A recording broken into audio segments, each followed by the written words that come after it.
তার ব্যবহৃত আইফোনটা প্রায় 1,80,000 টাকা দাম, যেটি আমার কাছ থেকে সেই টাকাটা নিয়েছে। সে দুইভাবে আমার কাছ থেকে অর্থ নিয়েছে। একটি বলেছে, যেহেতু সে একজন রাজমিস্ত্রির শ্রমিকের ছেলে, তাদের অর্থনৈতিক অবস্থা খুবই খারাপ, তার অসচ্ছল পরিবারের সন্তান, কিন্তু জাতীয় রাজনীতিতে সে অন্তর্ভুক্ত হয়েছে। যেভাবেই হোক, সে বিভিন্ন সময় বলেছে, যেভাবে হোক অন্তর্ভুক্ত হয়ে গেছি, সেক্ষেত্রে আমার যদি ঝিনাইদহ 2 থেকে এমপি হতে পারি, তাহলে দেখাচ্ছে যে সবার জন্য সুবিধা হবে। সেই প্রলোভন দেখিয়ে বা বিভিন্ন রকম কথাবার্তা বলে আমাদের কাছ থেকে, বিশেষ করে আমার কাছ থেকে বেশি অর্থ হাতায় নিয়েছে। তো বলে যে, সবসময় বলতো যে, আমি দেখেন একটা গরিবের সন্তান, আপনারা আমাদের পাশে থাকলে দেখা যাচ্ছে যে আমি অন্তত একটু ভালো অবস্থানে যেতে পারবো আর কি।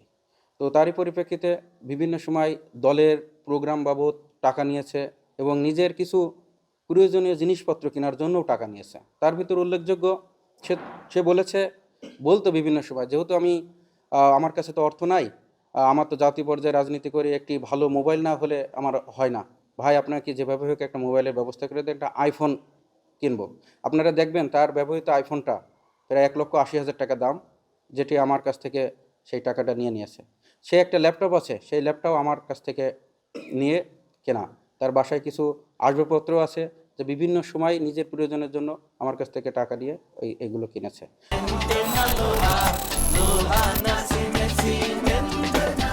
সর্বশেষ সে যখন ঝিনাইদহতে আসে, একসময় মোটরসাইকেল আসতো, ঘুরতো, পরবর্তীতে দেখবেন একটি গাড়িতে আসে।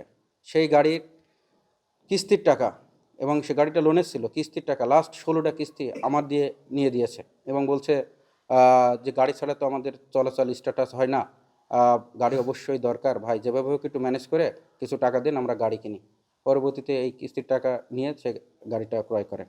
গাড়িটা মূলত আরেকজনার, গণ অধিকার পরিষদেরই এক ঢাকার এক নেতার, কিন্তু সেটাও ছিল হচ্ছে কিস্তির সর্বশেষ 16টা কিস্তি কিস্তি আমার কাছ থেকে টাকা নিয়ে এই গাড়িটা ব্যবহার করে আর কি। তো আপনারা আসলে দুঃখজনক যে তার এই অর্থ দিতে যে আজকে আমি আর পরিবার সহ নিঃস্ব হয়ে গেছি। আমার একটা ছোটোখাটো ব্যবসা ছিল, সেই ব্যবসাটাও ধ্বংস হয়ে গেছে। আমি ব্যাংকে চাকরি করার সুবাদে বিভিন্ন সময় আমি লোন করতে বাধ্য হয়েছি, এবং সর্বশেষ আমার ব্যাংকে বড় ধরনের একটা আর্থিক কেলেঙ্কারি হয়েছে, যার মূলে রয়েছে এই রাশেদ খান।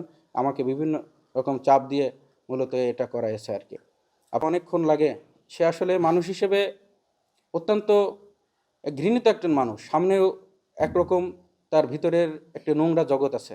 সে আওয়ামী লীগের বিরুদ্ধে কিন্তু কথা বলতো, কিন্তু বিভিন্ন সময় সে আওয়ামী লীগের বড় বড় নেতাদের সাথে আঘাত করতো এবং অনেক অর্থ নিয়েছে। আপনারা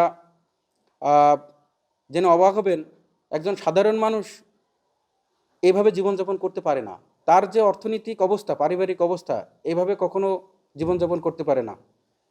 তার মাসে অন্তত ঢাকা শহরে 3 লক্ষ টাকার উপরে মনে করেন ব্যয় হয়, যা একজন মনে করেন সরকারি বড় কর্মকর্তাও সম্ভব না। এইগুলোর উৎস কোথায়? টাকার উৎস কোথায় বলেন? ব্যাংকার মানুষ। আমাকে আজকে সামাজিকভাবে হেনস্থ হতে হয়েছে। সামাজিকভাবে হেনস্থার মূল কারণে এই রাশেদ খান। আপনারা জানেন, একমাত্র বিদেশ সফর করেছে চীনে। আপনার আমার ছবি আছে, প্রমাণ আছে, আমার কাছে একটা ব্যাগ আছে, দেখবেন ওই চীন সফরের আগে ওই ব্যাগের ভর্তি আমার দেওয়া টাকা। এই টাকাগুলো নিয়ে সে বিদেশ সফর করেছে, বিভিন্নভাবে জীবনযাপন করে।